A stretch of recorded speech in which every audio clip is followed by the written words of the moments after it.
लोकसभा चुनाव 2024। जी हाँ दोस्तों, लोकसभा चुनाव 2024 में कौन मारेगा बाजी, ये तो जनता ही तय करेगी। लेकिन दोस्तों, लोकसभा में सबसे बड़ा राज्य उत्तर प्रदेश की 80 लोकसभा सीटों पर इस बार किस पार्टी का रहेगा दबदबा। जी हाँ दोस्तों, ओपिनियन पोल के आंकड़े क्या कहते हैं, ओपिनियन पोल इस बार किसे जिता रहे हैं दोस्तों, पूरी अपडेट दे रहे हैं। वीडियो लाइक कर दीजिए और चैनल पर पहली बार है तो नीचे रेड कलर के बटन दबाकर चैनल को सब्सक्राइब जरूर कर दीजिए।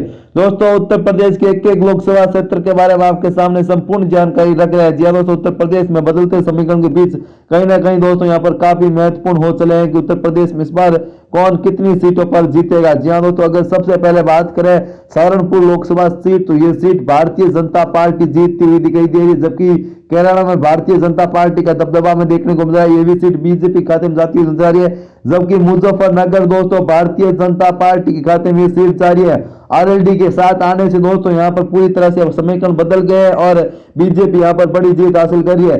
जबकि अगर बिजनौर लोकसभा सीट की बात करें तो ये भी सीट बीजेपी के पक्ष में जा रही है, जबकि नगीना से दोस्तों यह सीट कांटे की टक्कर की सीट बताई जा रही है। जी हाँ दोस्तों, इस सीट पर बीजेपी और समाजवादी पार्टी के बीच जबरदस्त टक्कर देखने को मिल रही है। जबकि अगर मुरादाबाद की बात करें तो यह सीट दोस्तों बीजेपी के खाते में जा सकती है, जबकि रामपुर में दोस्तों इस बार मुकाबला काफी कांटे का मुकाबला। जी हाँ दोस्तों, समाजवादी पार्टी और बहुजन समाजवादी पार्टी और बीजेपी के बीच कांटे के टक्कर देखने को मिल रहा है। जबकि सांभर सीट दोस्तों यहाँ पर भी है समाजवादी पार्टी जीतती हुई दिखाई दे रही है। जबकि अमरोही की सीट की बात करें तो ये सीट भारतीय जनता पार्टी यहाँ पर जीत हासिल करती हुई साफ तौर पर हमें नजर आ रही है। तो कहीं ना कहीं दोस्तों यहाँ पर बड़े बदलाव होते हुए साफ तौर पर हमें उत्तर प्रदेश की राजनीति में नजर आ रहे हैं। तो ऐसे में दोस्तों पूरी अपडेट दे रहे हैं, वीडियो लाइक कर दीजिए दोस्तों, वीडियो को लाइक जरूर कर दीजिए ताकि पूरी की पूरी आपके सामने अपडेट रख दे दोस्तों। तो देखिए यहाँ पर बदलते समीकरण के बीच कहीं ना कहीं काफी महत्वपूर्ण हो चला है कि इस बार दोस्तों कौन कितनी सीटों पर जीत रहा है। जी हाँ दोस्तों, अगर बिजनौर की बात करें 20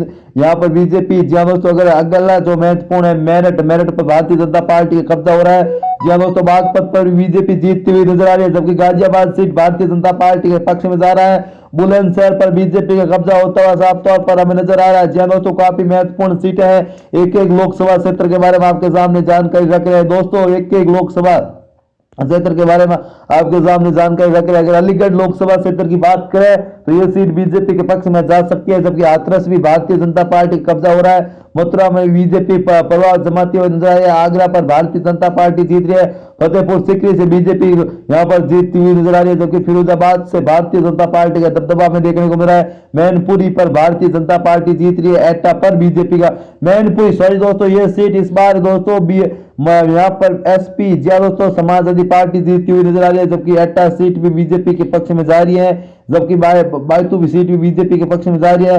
आंवला बीजेपी के पक्ष में, बरेली सीट बीजेपी के पक्ष में, पीलीभीत भी भारतीय जनता पार्टी के पक्ष में जाती हुई नजर आ रही है।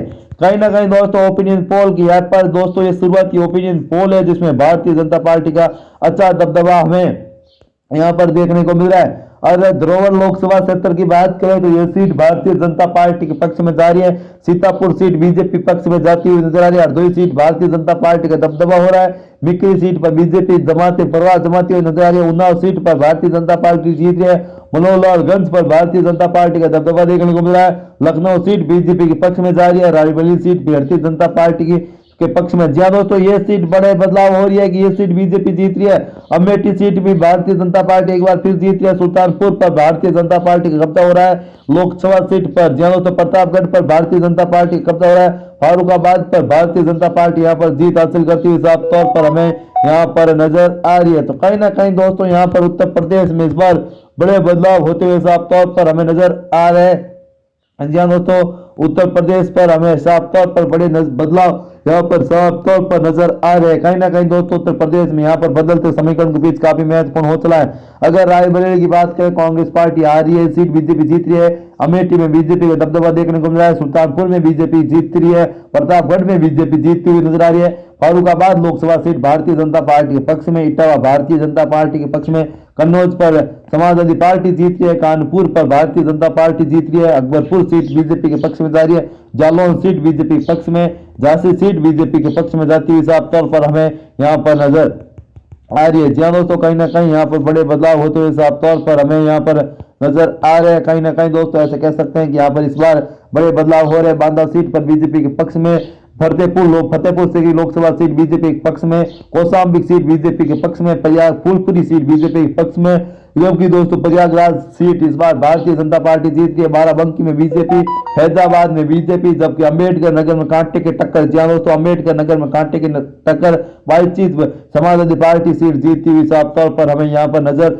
आ रही है। जी हाँ दोस्तों, अगर गोड्डा की बात करें तो ये सीट बीजेपी जीत रही है। सौस्ती की सीट बीजेपी के पक्ष में, कैसरागंज बीजेपी के पक्ष में, डुमरियागंज बीजेपी के पक्ष में, बस्ती बीजेपी के पक्ष में, संत कबीरनगर सीट कांटे का टक्कर मुकाबला देखने को मिला है। महाराजागंज बीजेपी के पक्ष में, गोरखपुर बीजेपी के पक्ष में, कुशीनगर बीजेपी के पक्ष में यहाँ पर सीटें जाती हुई साफ तौर पर हमें यहाँ पर नजर आ रही है। कहीं ना कहीं दोस्तों यहाँ पर बड़े बदलाव हो रहे थे। तो दोस्तों ये थे फाइनल उम्मीदवारों की लिस्ट। ध्यान दोस्तों ये थे ओपिनियन पोल। दोस्तों ये ओपिनियन पोल आपको कैसा लगा कमेंट करके जरूर बताएं। जय हिंद, वंदे मातरम।